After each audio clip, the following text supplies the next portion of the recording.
and welcome to 7 at 7. I'm Pooja Shali. I'm going to begin this bulletin as always with the COVID numbers because the pandemic is still raging. So let's begin.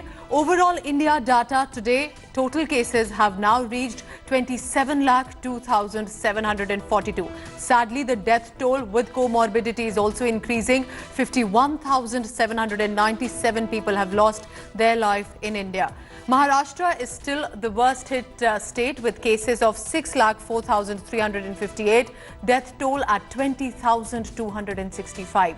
Followed by the southern state of Tamil Nadu, 3,43,945, death toll at 5,886. And then on the third is Andhra Pradesh. Cases there are 2,96,609, death toll 2,732. This is the data as of 6:30 p.m. and the source is Health Ministry. So stay safe. Take all your precautions. 7 is the political face-off over alleged hate speech on Facebook, a social media giant, and an issue that is clearly escalating. Congress has now written a letter to Facebook's Mark Zuckerberg, demanding a high-level internal inquiry into Facebook India's operation, claiming Facebook was silent on hate posts by BJP on the social media platform. This after, remember, a US media news outlet published an article claiming Facebook officials ignored divisive statements that were posted by BJP netas. But amid all this, BJP has been quick to return fire, slamming the Congress, accusing the grand old party of peddling hate itself.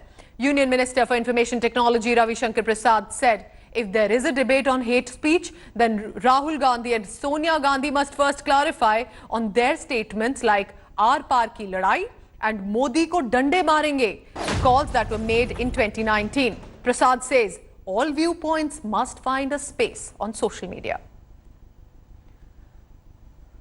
It is a hard fact in the country. We need to know that people whose political base has shrunk like anything seek to dominate public discourse on these platforms. That is not right. Sonia Gandhi ने कहा था अब are पार की लड़ाई होगी. ये hate speech है या नहीं कि देश के लोग प्रधानमंत्री को डंडे मारेंगे? ये हेट स्पीच है या नहीं है?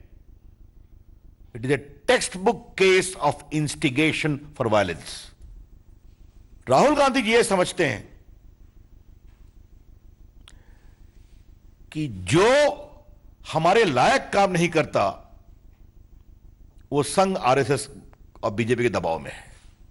I don't think his parliamentary standing committee has the overriding approach on what Facebook is doing and what it is. I don't think this is a narration that they are trying to create, whether it is left or the Congress, that there is a particular way they want to control the voice of the right to center. All the institutions, whether it is newspaper, etc., have been controlled by the left narration, and this is only an attempt to continue that monopoly. बात इसकी नहीं है, निगरानी रखते हैं, बहुत अच्छी बात है, लेकिन जिस प्रकार से राहुल जी ने जो मसला उठाया वो ये उठाया है कि भारतीय जनता पार्टी और आरएसएस का एक तरह से नियंत्रण है, उस पर कंट्रोल है. जो संदेश वो देना चाहेंगे वो जाएगा, जो नहीं देना चाहेंगे वो रुक जाएगा. विपक्ष की कोई बात होगी उसको रोक दिया जाएगा. तो कम से कम मैं फेसबुक से और व्हाट्सएप से ये उम्मीद नहीं थी. And in this political controversy, one official has got caught in the storm. The Wall Street Journal report claims one Ankhi Das. She's 49 years old and she's the one who's gone easy on the hate speech allegedly by the Bharatiya Janata Party leaders. The allegations against Ankhi Das have since extended to her identical twin sister, Rashmi Das. Rashmi is a magazine publisher and also former leader of the Akhil Bharatiya Vidyarthi Parishad, the ABVP at JNU. Rashmi has links to the Sangh Parivar, as many would say, but how did Rashmi get directly dragged into the Facebook scandal raging around her sister? Invoking the World Organization of Students and Youth, a Sangh-affiliated organization, Rashmi Das is now directly associated with it, and Congress supporters appear to have mistakenly suggested that it was possibly her twin Ankhi Das who was an active participant. So now, while Ankhi has filed a police complaint against death threats that she is receiving, as she has claimed, her twin sister Rashmi Das has decided to break her silence on India Today. Listen in now to what Rashmi Das had to say. The police complaint that's been filed by Ankhi Das disturbingly regarding death threats. What can you tell us about that? What your sister has been facing, have you been facing those as well? I am not on any social media platform, neither on Facebook or any Twitter, so I don't know if there are death threats out there in the world. And I know about the FIR as much as you do or anyone else does, because we are all in our respective homes and we are in our own territories. So that way, of course, we talk on phone, and I know what everyone else knows. There's nothing extra to what you know that I would be knowing. Rashmi, you know, the large part of what is being alleged and where, you know, Ankhi's name has come in is, I want you to talk about those allegations if you can. The allegations against your twin sister Ankhi are that she was hobnobbing with the BJP in the interests of Facebook. This is something that's been raging on for the last few days. Your name has got dragged into it, which I will come to in a moment. But would you comment on that, on Ankhi, your twin sister, and the allegations against her? How can I comment on that, Shiv? You also have a sister. Does your sister tell you what story to do, whom to talk to this person, don't talk to that person, do this story, that, don't do that story, or do you tell her how to run her professional life? Do you do that? You don't do that. So individuals have their own professional trajectories. They make individualized and personalized judgments and their own decisions in their own workspaces. But there are some nikamma namdars in Latin's zone who have no other work other than being preoccupied about how to grab a free bungalow or some freebie and roam around in designer bikes. They sit around and spawn such tales. So what am I supposed to respond to this nonsense, utter nonsense, which has been playing out for 3-4 days? Because Other than read what everyone is reading.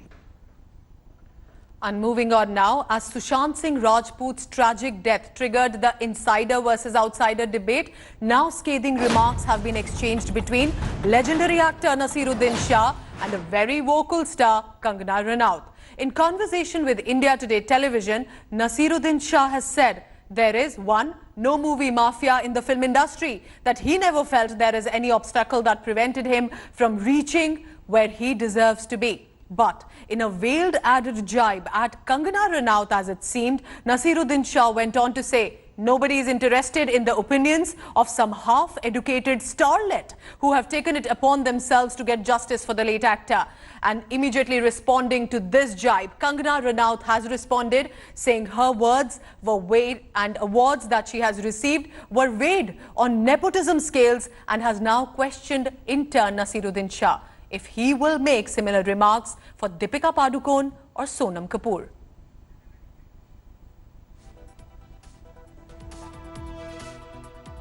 So listen in now to what really the veteran actor Naseeruddin Shah had said.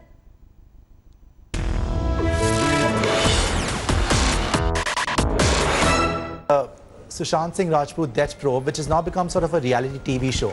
Yeah, it's sickening.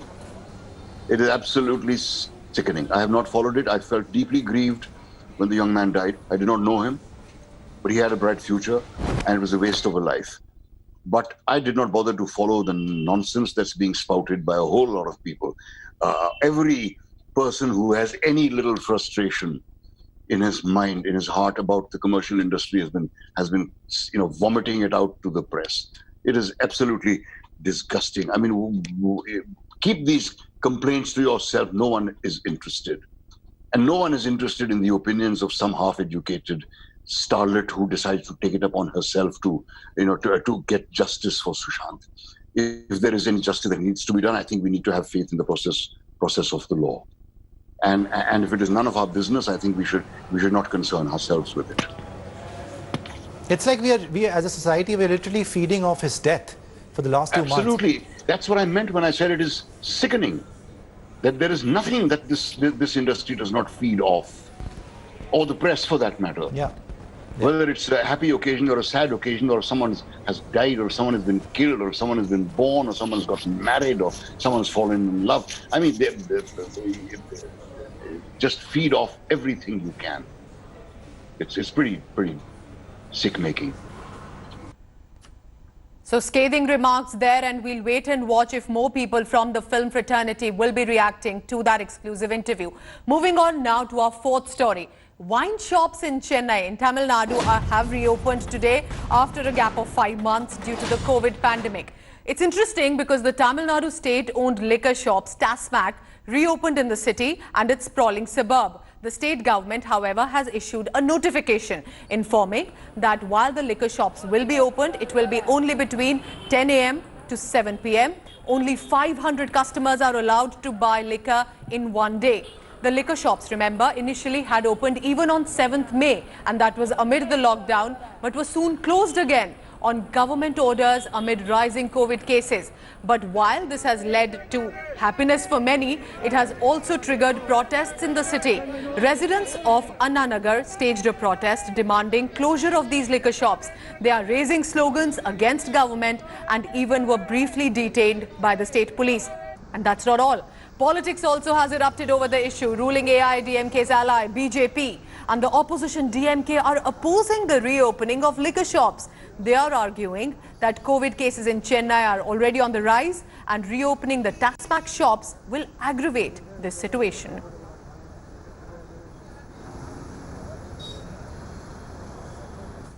And now to a big story here on India Today. This is about the COVID pandemic vaccine. Russia, remember, announced world's first COVID-19 vaccine last week. But there have been apprehensions that have been raised about safety, about its timing. And now, India Today's Foreign Affairs editor Geeta Mohan spoke to Kirill Dmitriev. He's the chief executive officer of Russian Direct Investment Fund. Listen in to what he has to say about the Russian Sputnik vaccine. Explain to us how did Russia arrive at the conclusion that it is indeed a successful vaccine, even as trial phases continue. Explain to us why the announcement even before completion of the trials. So the two parts of coronavirus vaccine are actually very simple. So you have a code for a spike of coronavirus, pretty much the same for all of the vaccines. And it needs to be delivered to human cell, so that the cell starts to produce antibodies, human bodies to it. So basically, we focused on having the safest delivery mechanism. And we chose human adenovirus. It's a light flu virus because humans has always, lived with it for the last 100,000 of years. There are hundreds of studies on the safety of this approach over the last 20 years. Tens of thousands of people received human adenovirus before. No cancer consequences, no fertility consequences. So it was a very proven approach that our scientists proved on Ebola vaccine, on MERS vaccine, and we were lucky, and luck played a role here, that coronavirus was very close to MERS. And this makes it very different from some other vaccines out there, because nobody has tested monkey adenovirus for a long period of time. We don't know what the effect is on human body and mRNA. So basically, the science behind it is very solid, and on our site, SputnikVaccine.com, we have hundreds of research papers on the safety of this approach. And basically, Russia wants to work with India and other nations so that they understand our vaccine better. We would also like to produce this vaccine jointly with India. And in other news, since Kamala Harris was nominated for the US vice presidential candidature by the Democrats, one Indian state is getting all the attention, that is Tamil Nadu. And the state is already soaking in the glory of Kamala Harris. Several posters already have emerged on the streets in Tamil Nadu, including with former Chief Minister Jayalalitha and Kamala Harris. When she was fighting for California Attorney General elections, Harris had called her aunt Sarla Gopalan in Chennai to break coconut for good luck at a temple in Besant Nagar. Take a look at this special report from the ground.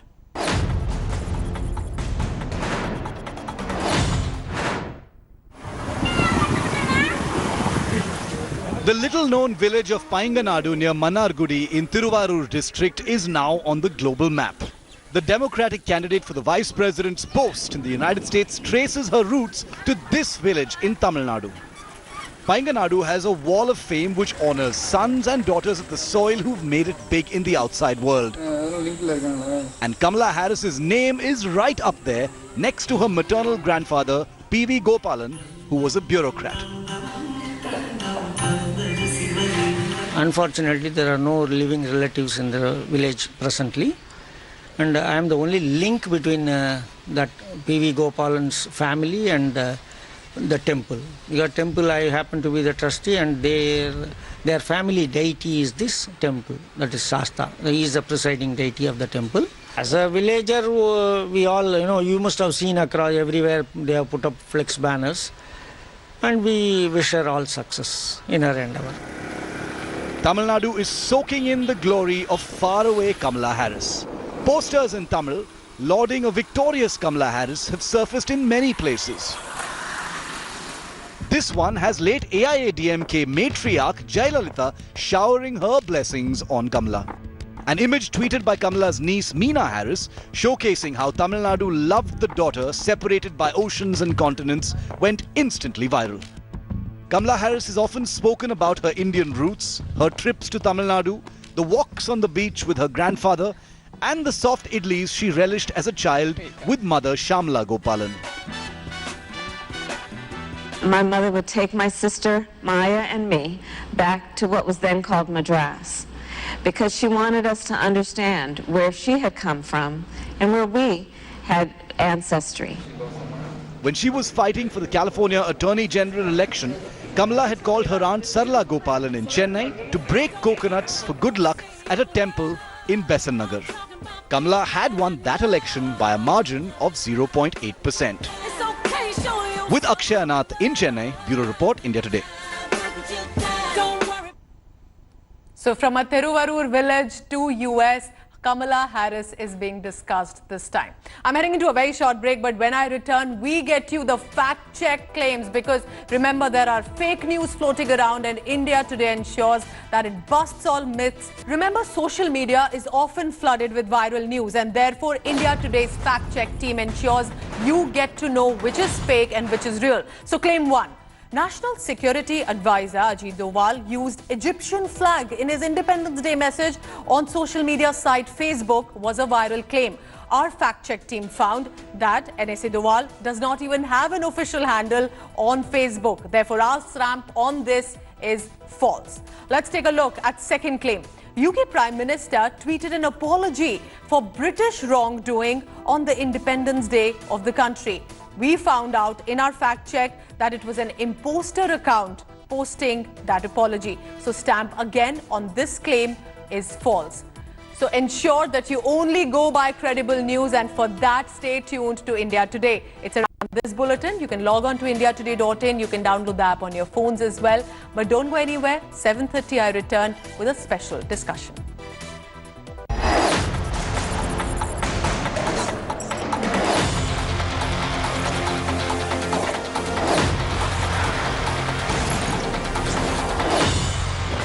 Hi everyone, Preeti Chaudhary here. Hope you like this video. For latest news and analysis, like and subscribe to the India Today YouTube channel. And don't forget to press the bell icon to stay updated. Thank you for watching.